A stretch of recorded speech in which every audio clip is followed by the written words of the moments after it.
Think today's interest rates are too high when buying a house? What if I told you that a 1% shift in your interest rate could save you $30,000?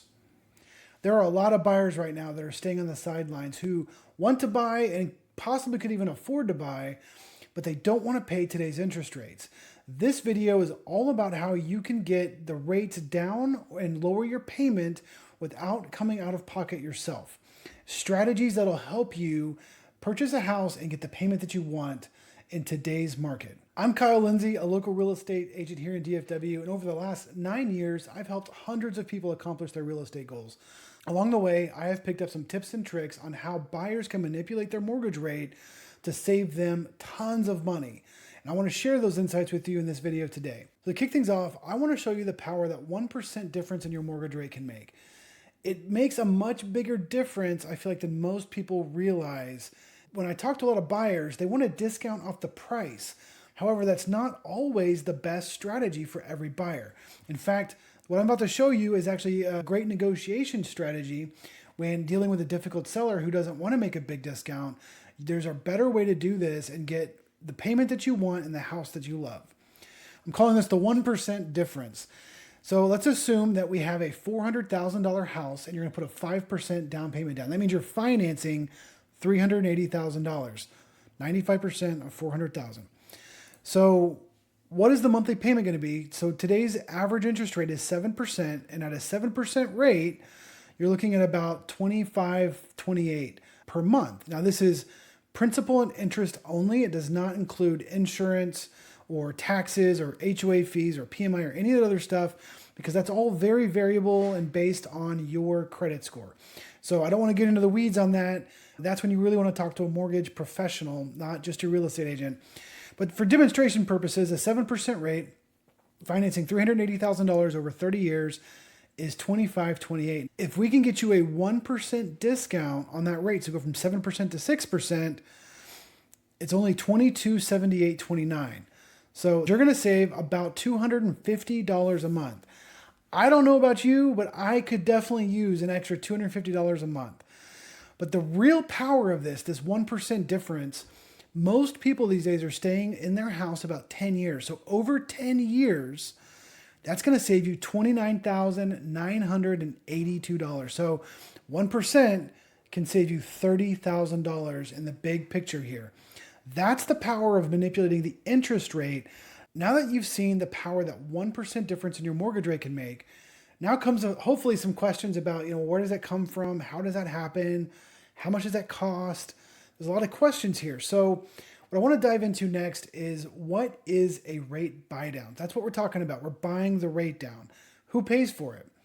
When you are purchasing a point on a loan, what you're doing is you are buying down about 0.25% off of your mortgage rate for the cost of 1% of your loan amount. To say it another way here, as I know that can be a little confusing, is that you take 1% of your loan amount. So in this case, after the down payment, we're financing $380,000. So 1 point costs $3,800. Each point that you buy, you're calling it a point because it's cost 1 point. Each point that you buy is about 0.25% off your interest rate. Now, different lenders will have different rates, so don't hold me to that. You got to talk to each lender specifically.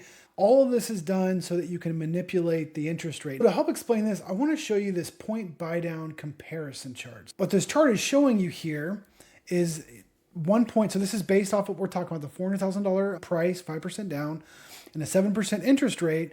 If you were to buy down 8 points, all the way down here at the bottom, it would cost a little over $30,000. You would get 2% off your loan, but you would save $488 per month. Now, it would be very unlikely you would want to buy down 8 full points. This is just there for demonstration purposes, but it's very likely when you look at how much, let's say, 2 points is going to save you, that is $7,600. So getting a seller to agree to somewhere between $5,000 and $10,000, that is definitely not unheard of and something that we do quite often to help our buyers get into a better situation.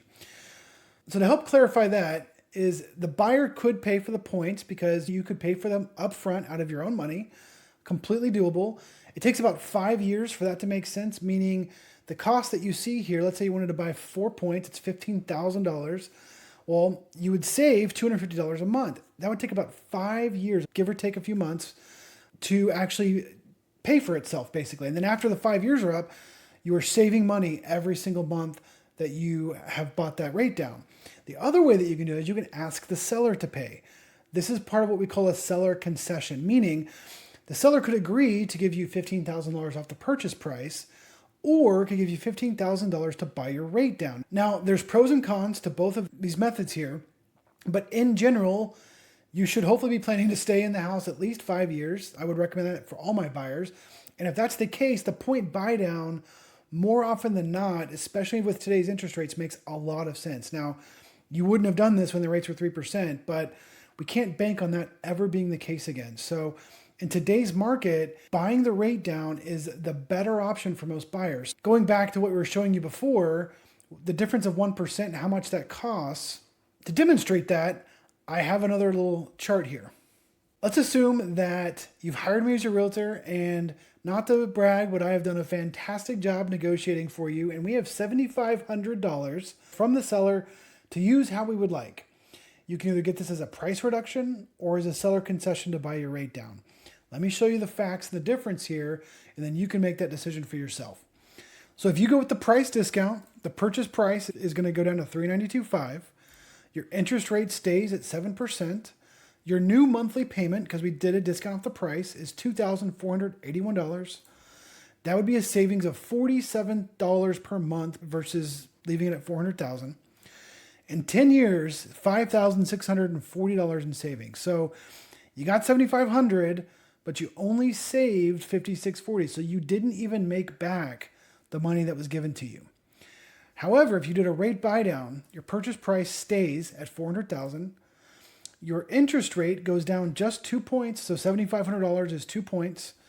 Your monthly payment is now $2,402.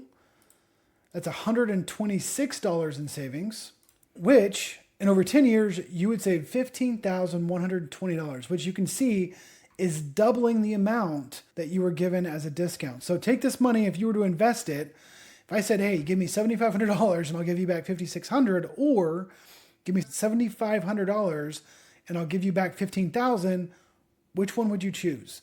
Now, obviously, you would hopefully choose this one. It's going to be a lower monthly payment and save you a lot more money over the long term.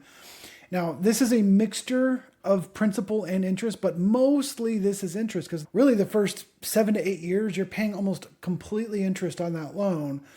Over the 10 years, you start moving a little bit more towards principal, but this is going to be a big savings in interest over that first 10 years of the loan. You can see how powerful this is. If we can get you more, $10,000, $12,000, $15,000, and these numbers look even better than they do right now.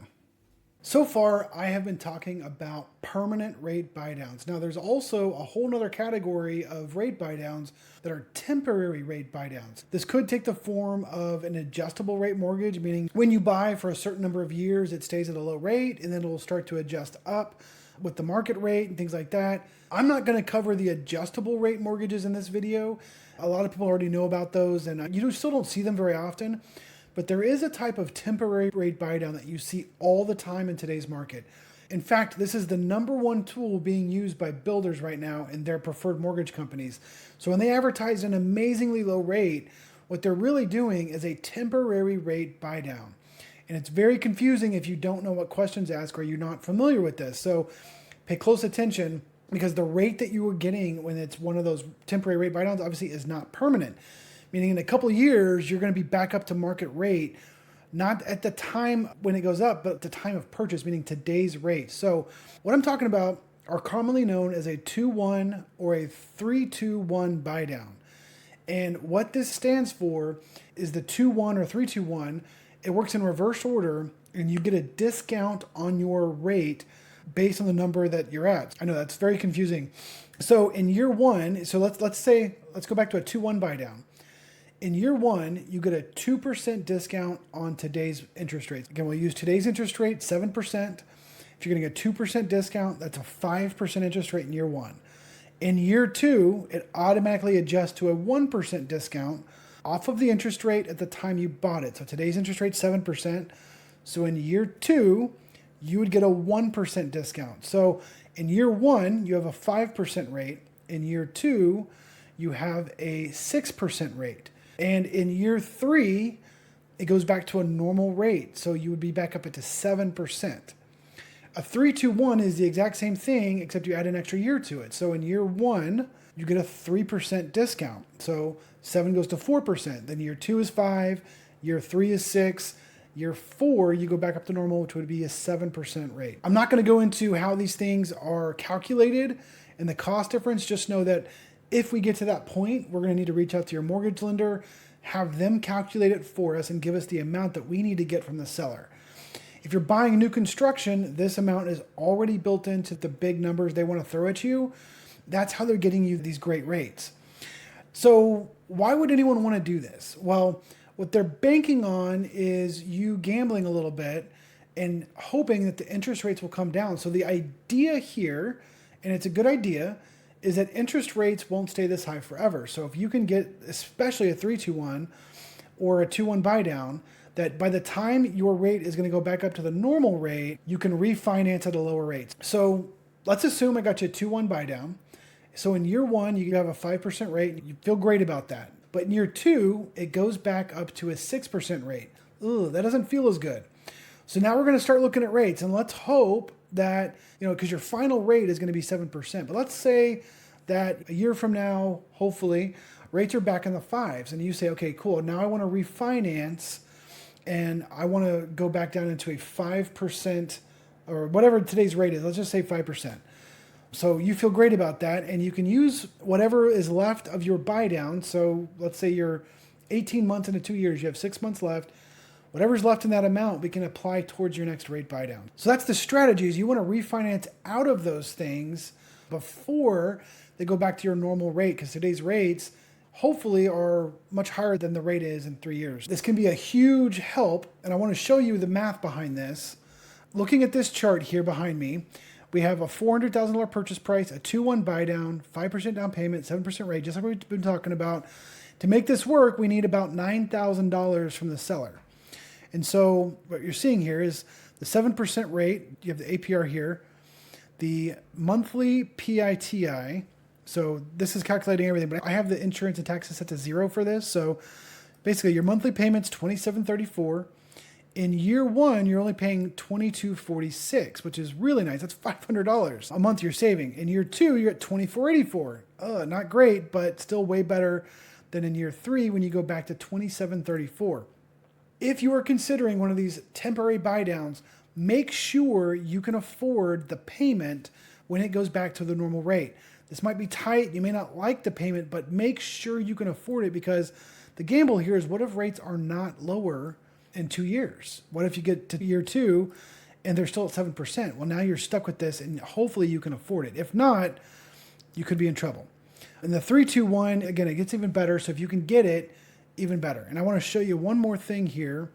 So when negotiating with sellers, I love to show them this chart, because you say, hey, look, you can give us a $20,000 discount on the house, or you could contribute $9,000 to closing. Instead, they save $11,000. And then you can see that with $20,000, it's $2,597. With the rate buy down, it's $2,246, then $2,484. So you have 2 years of a much lower payment, and then again, you can hope you can refinance before it goes back up to this amount here. This is advanced level stuff, but it is extremely important to understand as a buyer that your monthly payment really matters when buying a home. I'm not going to say it's more important than the actual purchase price, because I will always try to make sure my clients never overpay for a house. However, when you're looking at all the math, we can obviously see that the interest rate plays a much bigger role in your monthly payment. So the amount that's actually going to affect you month to month than the purchase price of the house, which you pay once and you might forget about by 10 years later how much you actually even paid for the house. So thinking about this, it makes a lot more sense to try and manipulate the interest rate and make sure your payment is right where it needs to be. If interest rates get back to the 4% range, we probably won't have to worry about this very much more. Then it's way more about the purchase price. But right now, if interest rates continue where they are, this is still going to be a big time strategy that you're going to want to understand and implement fully when purchasing a house. Now, I know it can be confusing, like I said, it's advanced level.